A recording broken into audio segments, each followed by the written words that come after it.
Welcome, मैं साइमा खान हाजिर हूँ आपका पसंदीदा प्रोग्राम सिनेमा की दुनिया लेकर, जहां हम हर हफ्ते आपको सिनेमा जगत की अपडेट्स बताते हैं और साथ ही साथ फिल्मी कलाकारों की ज़िंदगी से भी रूबरू कराते हैं। आज के प्रोग्राम में भी आपके लिए बहुत कुछ खास है, तो चलिए फिर शुरुआत करते हैं। आज हम अपने शो की शुरुआत फिल्म इंडस्ट्री के बहुमुखी प्रतिभा के धनी किशोर कुमार से करने जा रहे हैं। जी हाँ, किशोर कुमार फिल्म इंडस्ट्री के एक ऐसे हरफन मौला कलाकार थे जिन्होंने एक्टिंग भी की, डायरेक्शन भी किया, फिल्मों की कहानी भी उन्होंने लिखी और आवाज़ के जादूगर तो वो थे ही। उन्होंने अपनी जादुई आवाज़ देकर फिल्म इंडस्ट्री के कई नायकों को महानायक का दर्जा दिलवाया, जिसमें देवानंद, राजेश खन्ना और अमिताभ का नाम आता है। इन अभिनेताओं पर गाए गए गीत पर उन्होंने आवाज़ दी और ये सभी गीत उनके बेहद लोकप्रिय और बहुत ही सुपर हिट रहे।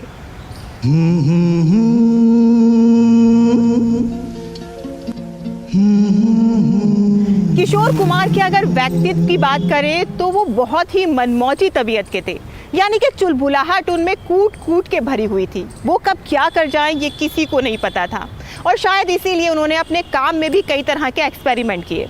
इसकी मिसाल हम आपको दे सकते हैं कि एक बार उनकी गाने की रिकॉर्डिंग लता मंगेशकर के साथ थी, लेकिन किसी कारण लता मंगेशकर स्टूडियो नहीं पहुंच पाई, तो उन्होंने उस गीत को मेल और फीमेल दोनों ही आवाज़ों में गाया और वो गीत कामयाब भी रहा। और इसके साथ ही एक किस्सा बहुत ज़्यादा उनके लिए कहा जाता है कि उन्होंने अपने घर के बाहर बी अवेयर ऑफ किशोर का बोर्ड लगवा रखा था। तो देखा आपने कितने अनप्रिडिक्टेबल थे किशोर कुमार। इसी तरह के बहुत सारे किस्से उनके साथ जुड़े हुए हैं, तो आइए कुछ एक किस्सों का आज जिक्र करते हैं।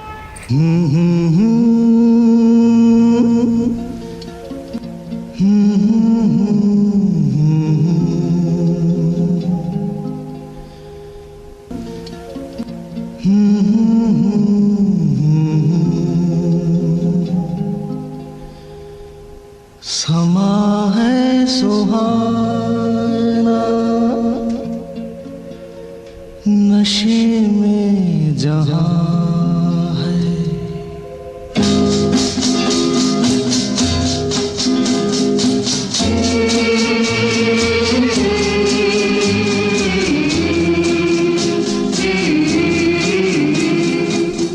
समा है सुहाना सुहाना, नशे में जहां है, किसी को किसी की खबर ही कहाँ है, हर दिल में देखो मोहब्बत जवां है।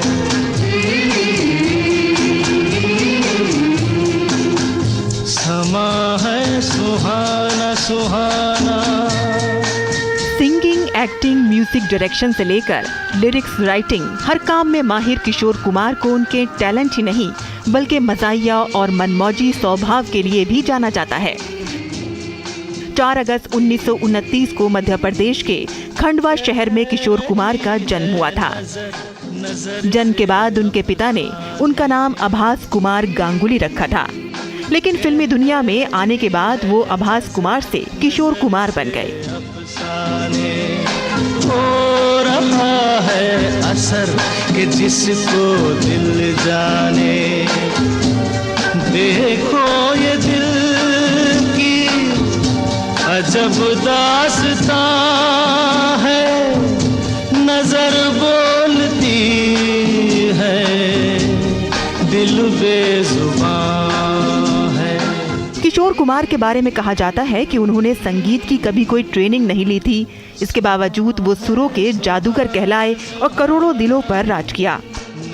किशोर कुमार कभी एक्टिंग नहीं करना चाहते थे। वो कुंदन लाल सहगल के फैन थे और उन्हीं की तरह गाना चाहते थे, लेकिन उनके बड़े भाई अशोक कुमार ने बॉलीवुड में कदम जमाने के लिए उन्हें एक्टिंग करने को कहा। लेकिन तुम्हें दोबारा आने की जरूरत क्या थी? आपका ख्याल ठीक है हुजूर। भला मेरा आपसे क्या वास्ता है? किशोर दा एक्टिंग के लिए सीरियस नहीं थे। उन्हें जब भी अशोक कुमार के कहने पर किसी फिल्म में लिया जाता तो वो कोई न कोई बहाना बनाकर एक्टिंग करने से बच जाते थे। एक बार किशोर कुमार को अपने भाई अशोक कुमार के साथ फिल्म भाई भाई के लिए सीन शूट करना था। किशोर ने फिर से अपनी पैतरेबाजी शुरू कर दी, लेकिन इस दफा अशोक कुमार के सामने उनकी दाल नहीं गल पा रही थी। तब उन्होंने डायलॉग भूल जाने का नाटक भी किया और भागने लगे। पर अशोक कुमार भी अशोक कुमार थे। उन्होंने किशोर कुमार के दोनों पैरों पर अपना पैर रख दिया और उन्हें हिलने का मौका नहीं दिया, और तब जाकर कहीं शूटिंग हो पाई। ये बात बहुत मशहूर है कि किशोर कुमार ने अपने घर के बाहर बी अवेयर ऑफ किशोर का साइन बोर्ड लगा रखा था। निर्माता निर्देशक HS रवेल जब उनके घर में उनसे मिलकर बाहर जा रहे थे तो किशोर ने उनके हाथ पर काट लिया। जब रवेल ने पूछा तो किशोर ने जवाब दिया कि मेरे घर में घुसने से पहले आपको बोर्ड देखना चाहिए था। 1962 की फिल्म हाफ टिकट का गाना आके सीधे लगी दिल पे जैसी किशोर कुमार और लता मंगेशकर को डुएट गाना था। आके सीधी लगी दिल पे जैसे कटरिया, ओ सवरिया, ओए ओए ओ तेरी तिरछी नजरिया।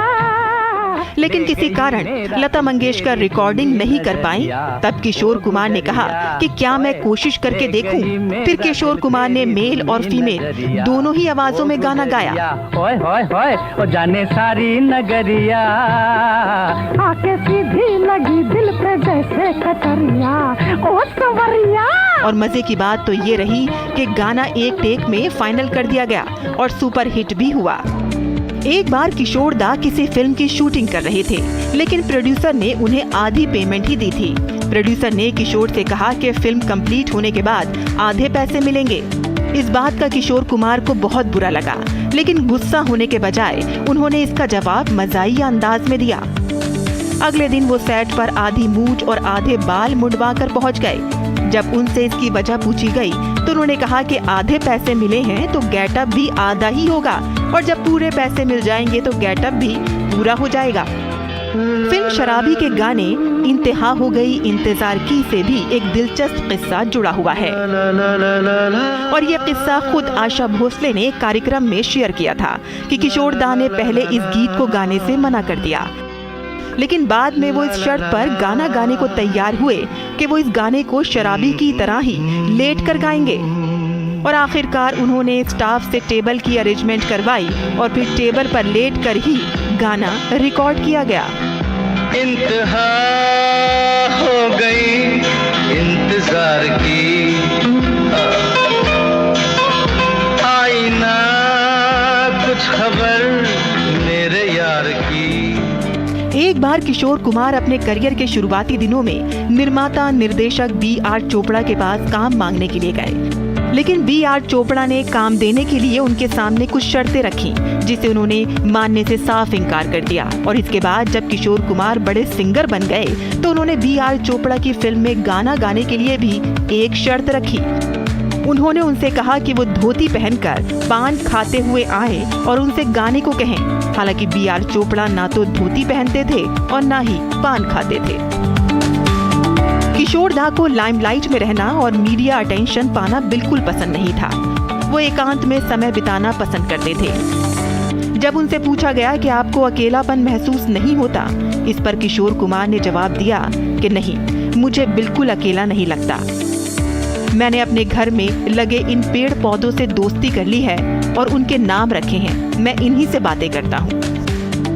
किशोर कुमार भले ही फिल्म इंडस्ट्री का हिस्सा थे, लेकिन वो खुद को बॉलीवुड की पार्टीज और चकाचौंध से दूर रखना ही पसंद करते थे। लेकिन उन्हें मध्य प्रदेश खंडवा की दूध जलेबी बहुत पसंद थी। वो हमेशा ये कहते थे कि जब वो फिल्मों से संन्यास ले लेंगे तो खंडवा में जाकर ही बस जाएंगे, और उनकी इच्छा अनुसार उनका अंतिम संस्कार भी खंडवा में ही किया गया था।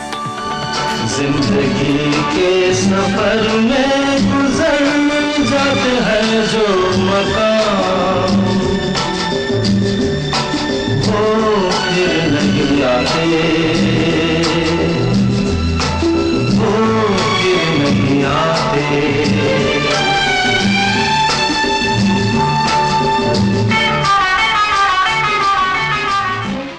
मीना कुमारी फिल्म इंडस्ट्री का ऐसा नाम है जिनकी खूबसूरती और अदाकारी का हर कोई कायल है। यूँ तो मीना कुमारी को इस दुनिया को अलविदा कहे 50 साल से भी ज़्यादा का अरसा गुजर चुका है, लेकिन वो फिल्म इंडस्ट्री का ऐसा चमकता सितारा है जिसकी चमक आज तक भी फीकी नहीं पड़ी है। पर्दे पर अदा किए गए उनके किरदारों के दम पर ही उन्हें मलिका-ए जज्बात और ट्रेजेडी क्वीन का खिताब मिला। लेकिन ये इत्तेफाक ही कह सकते हैं कि उनकी असली ज़िंदगी भी किसी ट्रेजेडी से कम नहीं थी। उनका दर्द सिर्फ यही था कि वो जिसको पसंद करती थी उसने उनके प्यार को कभी समझा ही नहीं, और यही दर्द उनकी शायरी में भी झलका। तो आइए आज हम याद करते हैं फिल्म इंडस्ट्री की मलिका-ए जज्बात, ट्रेजेडी क्वीन मीना कुमारी को। चलते चलते चलते चलते यूं ही कोई मिल गया था, यूं ही कोई मिल गया था। अपनी संजीदा अदाकारी से दर्शकों के दिलों को छूने वाली अजीम अदाकारा मीना कुमारी अपने वास्तविक जीवन में मलिका-ए जज्बात के नाम से मशहूर हुई। जब मीना कुमारी का जन्म 1 अगस्त 1932 को मुंबई में एक मध्यम वर्गीय मुस्लिम परिवार में हुआ तो उनके पिता अली बख्श ने उन्हें एक अनाथालय में छोड़ दिया, क्योंकि वो प्रार्थना कर रहे थे कि अल्लाह 2 बेटियों के जन्म देने के बाद अब की बार उन्हें बेटे का चेहरा दिखाएगा। तभी उन्हें बेटी होने की खबर मिली और वे लड़की को घर न लाकर अनाथालय ले गए।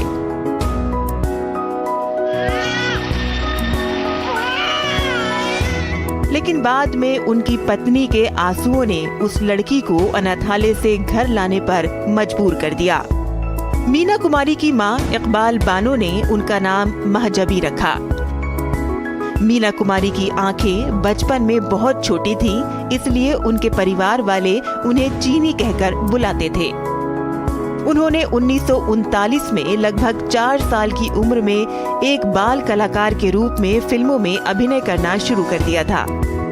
प्रकाश पिक्चर्स के बैनर तले बनी फिल्म लीडर फेस में उनका नाम बेबी मीना रखा गया था। उसके बाद मीना ने बच्चों का खेल में एक अभिनेत्री के रूप में काम किया। इस फिल्म में उन्हें मीना कुमारी का नाम दिया गया था।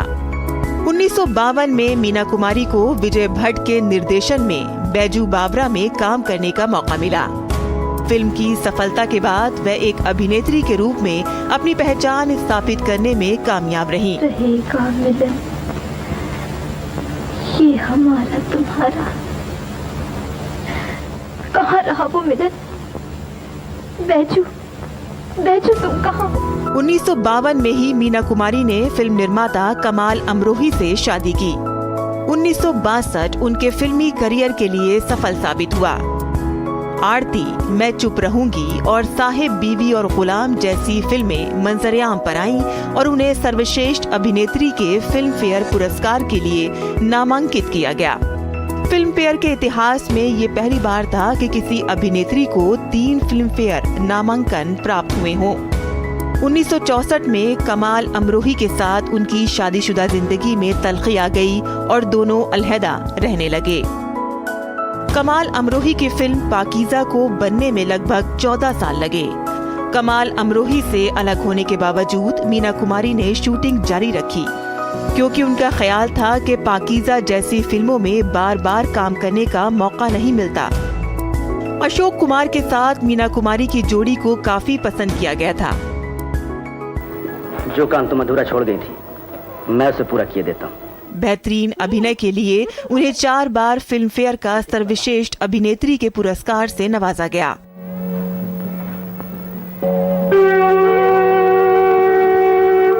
अब माला तो बदल हो गई, दूल्हा को उठाकर मौरी का बंदोबस्त करा। तुमने ऐसा क्यों किया? इनमें बैजू बावरा, परिणीता, साहिब बीवी और गुलाम और काजल शामिल हैं। पूरा मन दर्पण कहलाए, भले बुरे सारे कर्मों को देखे और दिखाए। मीना कुमारी की ये खूबी थी कि वह हर तरह के रोल के लिए खुद को ढाल लेती थी, लेकिन जब जब उन्होंने गंभीर भूमिकाएं निभाई तो वह मिसाल बन गई। संजीदा और दर्द में डूबे उनके किरदारों में प्रभावी अदाकारी की क्षमता ने उन्हें सिनेमा के उस मकाम तक पहुंचाया जहां शायद ही कोई अभिनेत्री पहुंची हो। मीना कुमारी एक बेहतरीन अदाकारा होने के साथ साथ एक अच्छी शायरा भी थीं।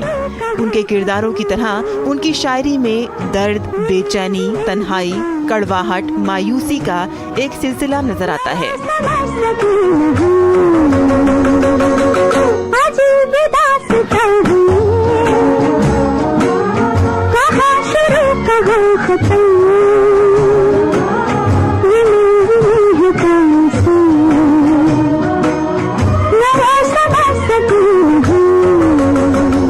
मीना कुमारी अगर एक्ट्रेस न होती तो एक शायरा के तौर पर अपनी पहचान बनाती। मीना कुमारी ने एक बार हिंदी फिल्मों के गायक और कवि गुलजार से कहा था कि ये जो अदाकारी मैं करती हूँ इसमें एक कमी है, ये फन, ये आर्ट मुझ में पैदा नहीं हुआ है। ख्याल दूसरे का, अदाकारी किसी की और हिदायत किसी की। मेरे अंदर से जो पैदा हुआ है वो मैं लिखती हूँ, जो मैं कहना चाहती हूँ वो लिखती हूँ। मीना कुमारी ने अपनी वसीयत में गुलजार को अपनी शायरी प्रकाशित करने का जिम्मा सौंपा था, जिसमें गुलजार ने उन्हें शायरी का नाम नाज दिया। हमेशा तन्हा रहने वाली मीना कुमारी ने अपनी एक गजल के जरिए अपनी जिंदगी का नजरिया पेश किया है। चांद तन्हा है, आसमां तन्हा, दिल मिला है कहां कहां तन्हा, बुझ गई आस, छुप गया तारा, थरथराता रहा धुआं तन्हा। जिंदगी क्या इसी को कहते हैं, जिस्म तन्हा है और जहां तन्हा, हम सफर कोई घर मिले भी कभी, दोनों चलते रहे यहाँ तन्हा। जलती बुझती सी रोशनी के परे, सिमटा सिमटा सा है एक मकां तन्हा, राह देखा करेगा सदियों तक, छोड़ जाएंगे ये जहां तन्हा। लगभग 3 दशकों तक अपनी संजीदा अदाकारी से दर्शकों के दिलों पर राज करने वाली हिंदी सिनेमा की महान अभिनेत्री मीना कुमारी ने 31 मार्च 1972 को दुनिया को अलविदा कह दिया।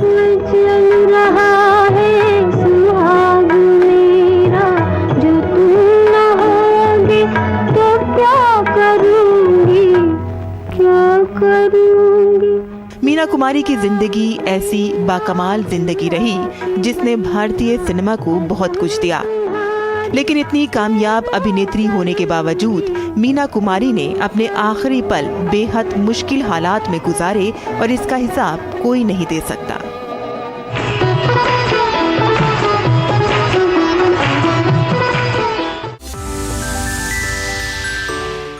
भारतीय फिल्म इंडस्ट्री में ये साल फिल्मों की रिलीज के लिए बहुत ख़ास रहा है और ख़ास बात यह है कि इसी साल कई फिल्मों के सीक्वल्स भी रिलीज़ हुए हैं या फिर रिलीज़ होने जा रहे हैं। उन्हीं में से 2 एक बहुत ही मोस्ट अवेटेड फिल्म्स हैं, अक्षय कुमार की ओ माई गॉड 2 और सनी देओल और अमीषा पटेल की गदर 2।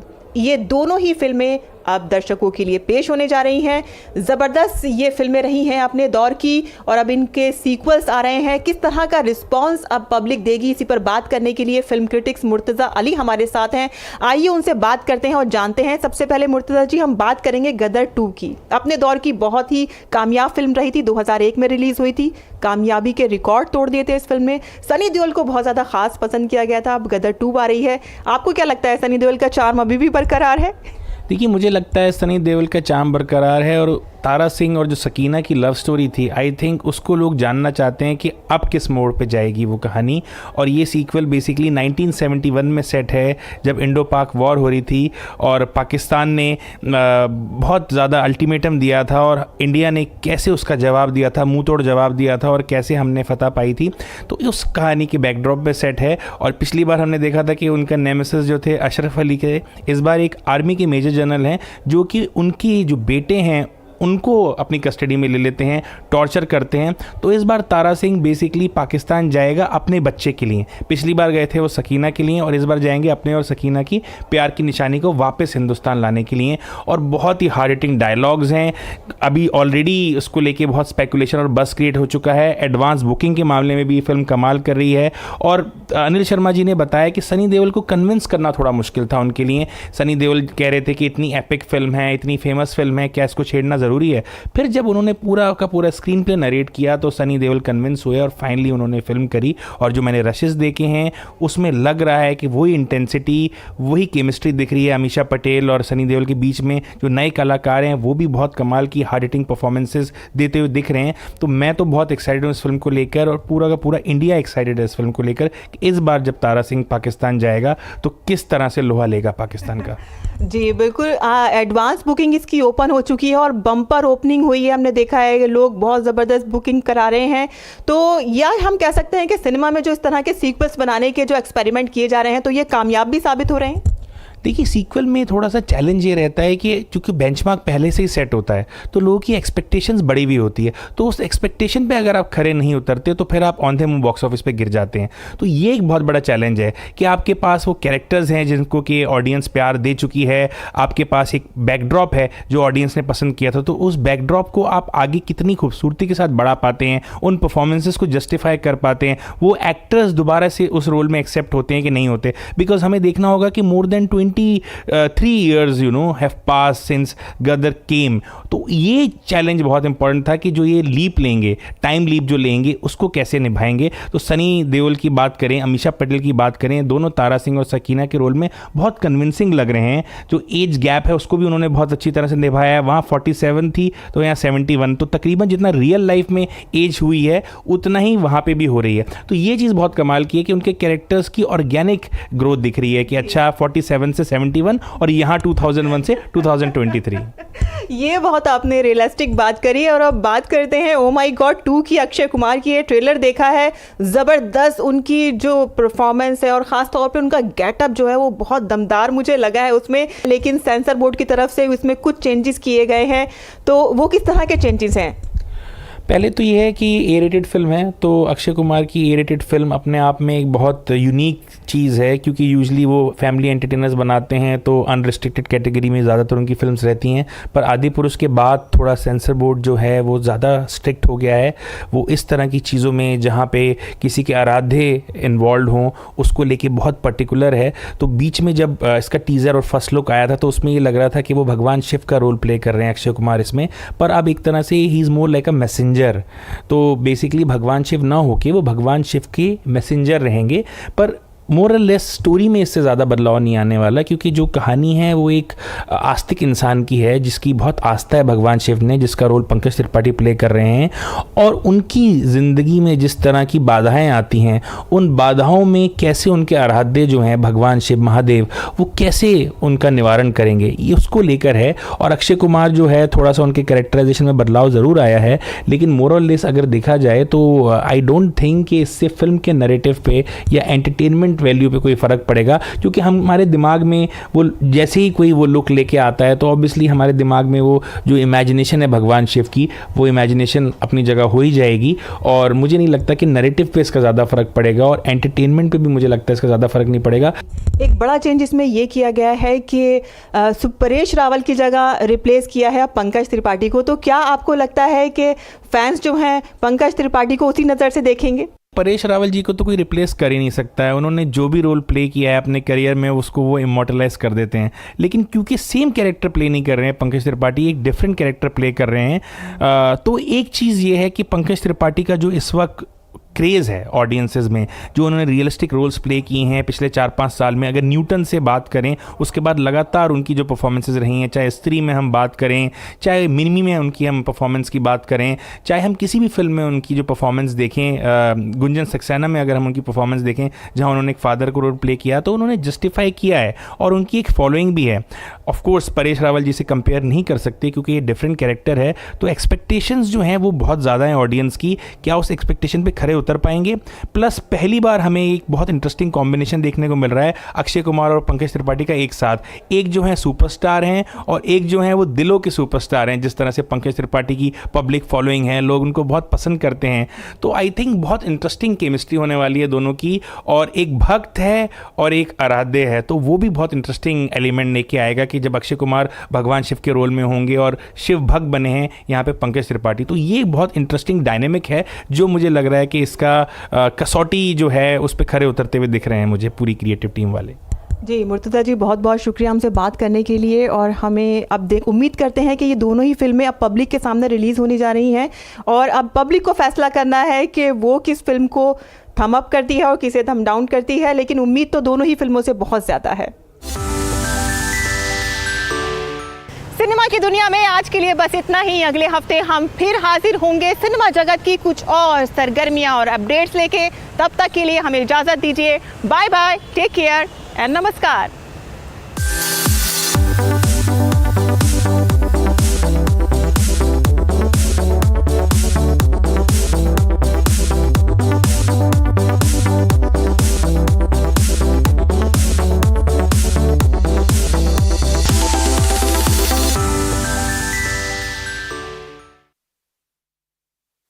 दिन भर की